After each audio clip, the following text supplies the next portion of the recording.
Janasena party office దగ్గర జనవాణి జరుగుతూ ఉంటది.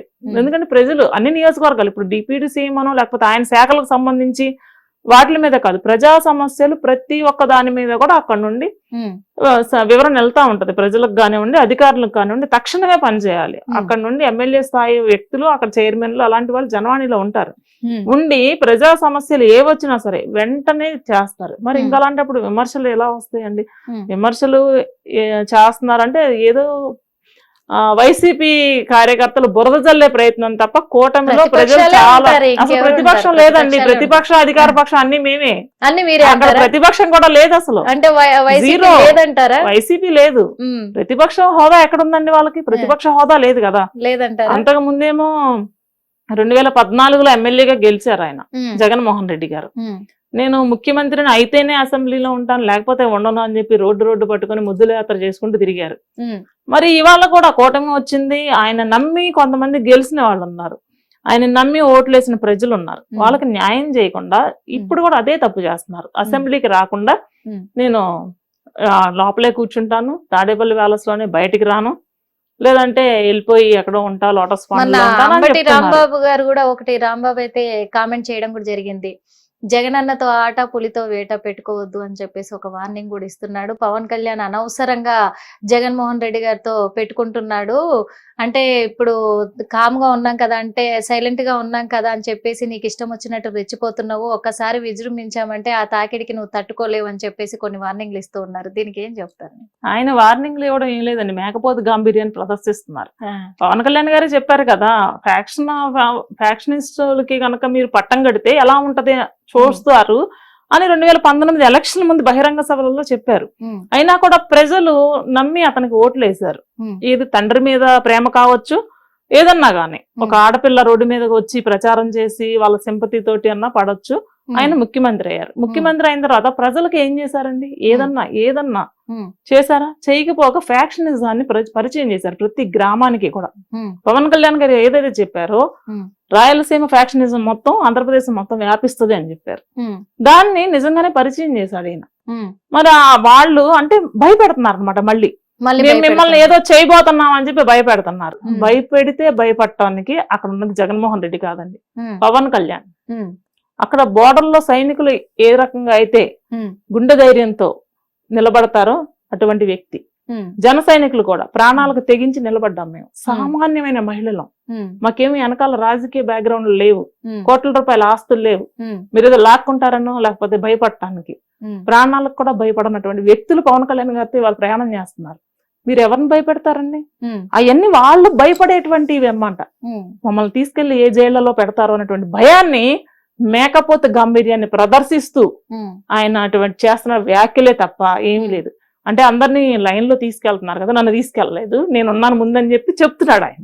అంటే వాళ్ళు అంటున్నారు కూడా, మరి వైసీపీ నేతలు అయితే అంటున్నారు, ఎందుకంటే ఎలక్షన్స్ ముందు జరిగిన మాటలన్నీ దృష్టిలో పెట్టుకొని ఇప్పుడు ప్రతీకారం తీర్చుకుంటున్నారు, అందుకే అరెస్ట్ల పర్వం జరుగుతూ ఉంది, అంటే వాళ్ళ ఈగో సాటిస్ఫాక్షన్ కోసం ఇవన్నీ చేస్తున్నారు అని అంటున్నారు. ఈగో సాటిస్ఫాక్షన్ అంటేనండి వాళ్ళకి అలవాటు, అది కక్ష సాధింపు ధోరణి అనేది వాళ్ళకి అలవాటు. వాళ్ళకి తల్లి చెల్లి లేకపోతే చిన్నాన్న పెదనాన్న ఇలాంటి వైషమ్యాలు ఉండవు. శవ రాజకీయాలకి పుట్టిల్లు వైఎస్ఆర్సీపీ పార్టీ. ఎక్కడైనా ఒక శవం లేచింది అంటే అక్కడికి వెళ్తారు. ఏమండి ఎలా చనిపోయారు, బాగా చనిపోయారు, మురళీ నాయక్ ఇంటికి ఎక్కడైనా సరే, ఒక మురళీ నాయక్ గారి ఇల్లే కాదండి, ఎక్కడ ఎవరైనా మనం విషాద సంఘటన జరిగినప్పుడు పరామర్శించే అంటే ఒక ఓదార్పు కావాలి ఆ కుటుంబానికి. ఒక అన్న వచ్చాడనో లేకపోతే ఆత్మీయులు వచ్చారన్నటువంటి భరోసా కలగాలి. అలా కాకుండా ముసిముసి నవ్వులు నవ్వుకుంటూ బాగా చనిపోయారా, బాగా దోపిడీకి గురయ్యారా ఇలా పలకరిస్తారు ఆయన. దానిలోనే మనం అక్కడ సంస్కారం ఏంటనేది అర్థం అవుతుంది. పవన్ కళ్యాణ్ గారు అధికారంలో లేనప్పుడు కూడా, ఇప్పుడు అధికారం వచ్చి ఉండొచ్చు, ఈ 10 సంవత్సరాల్లో ఎప్పుడు అధికారం లేదు కదండి, కనీసం వార్డు మెంబర్ కూడా లేరు మాకు గెలిచినటువంటి ఒక ఎమ్మెల్యేని కూడా వాళ్ళే లాక్కున్నారు. అయినా కూడా ఎక్కడా తగ్గలేదు ఆయన, ప్రజాసేవలో తగ్గలేదు, ప్రతిపక్షాన్ని ప్రశ్నించడంలో తగ్గలేదు.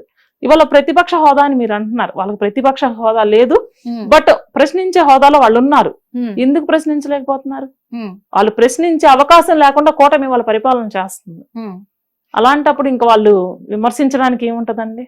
అది నిజమే కావచ్చు. కూటమి ప్రభుత్వం ఈ రోజున పరిపాలన చేస్తుంది అని చెప్పేసి అభివృద్ధి కార్యక్రమాలు కూడా ముందుబడి చేస్తున్నారని మీరు చెప్తున్నారు, కరెక్టే. కాకపోతే ఈ కూటమి ప్రభుత్వం లేకపోయినుంటే మళ్ళీ జనసేన ఒక్క సీటు కూడా గెలిచేది కాదు. కూటమి అండతోనే గెలిచింది, ముఖ్యంగా కేంద్రం అండతో గెలిచింది అని చెప్పేసి కూడా వాళ్ళు వ్యాఖ్యలు చేస్తూ ఉన్నారు. అందుకే ఆ గాంభీర్యాన్ని ఇప్పుడు చూపిస్తున్నారు అంటుంది, జనసేన చూపిస్తున్నారని చెప్పేసి కూడా వాళ్ళు అంటున్నారు. దీనికి ఏం చెప్తారు? నరేంద్ర మోడీ గారే స్వయంగా పవన్ కళ్యాణ్ గారిని పొడిన సందర్భాలు లక్షల మంది సాక్షిగా, కోట్ల మంది సాక్షిగా పవన్ కళ్యాణ్ గారికి మేము ఉన్నాము, మాకు పవన్ కళ్యాణ్ గారు ఉన్నారు, మేము పవన్ కళ్యాణ్ గారికి ఉన్నాం కాదు, మాకు అండగా పవన్ కళ్యాణ్ గారు ఉన్నారు అని మోదీ అంతటా ఆయనే చెప్పారు. అలాంటప్పుడు కూటమి ఒక కేంద్రం అండతోటి మేమేం చేస్తామండి? ఆంధ్రప్రదేశ్ లో బీజేపీ ఎలా ఉంటది అనేది అందరికి తెలుసు. బీజేపీని కూడా ఇవాళ కొన్ని స్థానాలు వచ్చి ఎమ్మెల్యేలుగా గెలిచారు అంటే అది జనసేన వల్ల. ఇవాళ మా సీట్లే మేము త్యాగం చేసాం, వాళ్ళకు కూడా మాకు రావాల్సిన సీట్లే మేము త్యాగం చేసాం. స్టిల్ అదే టైంలో మేము ఇండివిజువల్ గా పోటీ చేసినా కూడా 50 స్థానాలు పైచిలకు మేము గెలవచ్చు. కానీ ఏదన్నా కొంచెం బేసిక్గా అటు ఇటు అయితే మళ్ళీ ప్రజలు తినడానికి కూడా లేని పరిస్థితులు చూసారండి. ఒక భవన నిర్మాణ కార్మికులు కానివ్వండి, లేకపోతే కూలీలు కానివ్వండి, ఉద్యోగులు, టీచర్లు కూడా రోడ్డు మీదకి వచ్చి ధర్నాలు చేశారు కదండి, అంగన్వాడీ కార్యకర్తలు, ఇట్లా ఎంతో మంది జీతాలు ఇవ్వక ఎంతో మంది. అలాంటి దుస్థితి మళ్ళీ రిపీట్ అవ్వకూడదు. ఓన్లీ ప్రజా సంక్షేమమే. పవన్ కళ్యాణ్ గారి సంక్షేమం చూసుకోలేదు, చంద్రబాబు గారి సంక్షేమం, మోదీ గారి సంక్షేమం చూసుకోవాలా. కేవలం ప్రజా సంక్షేమం దృష్టిలో పెట్టుకొని జగనాసురుణ్ణి మట్టు పెట్టాలి అనేటువంటి ఆశయంతో, ఎందుకంటే ఇక్కడ కూడా ప్రజాక్షేమమే, అక్కడ జగన్మోహన్ రెడ్డి గారి మీద కక్ష సాధింపో లేకపోతే ఇంకోటి ఏం లేదు. ప్రజలు మళ్ళీ ఇబ్బంది పడకూడదు, ఆంధ్ర రాష్ట్రంలో ప్రశాంతంగా నిద్రపోవాలి.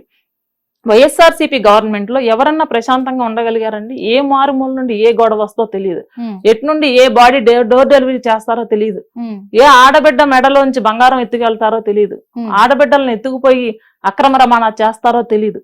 ఇలాంటి దుస్థితిలో మగ్గిపోయింది ఆంధ్ర రాష్ట్రం నిన్న మొన్నటి దాకా. హిట్ టీవీ యాప్, ఇందులో short news, live news, entertainment shows, movies, digital magazines తో పాటు మీ జిల్లా వార్తలను కూడా ఫ్రీగా చూడొచ్చు.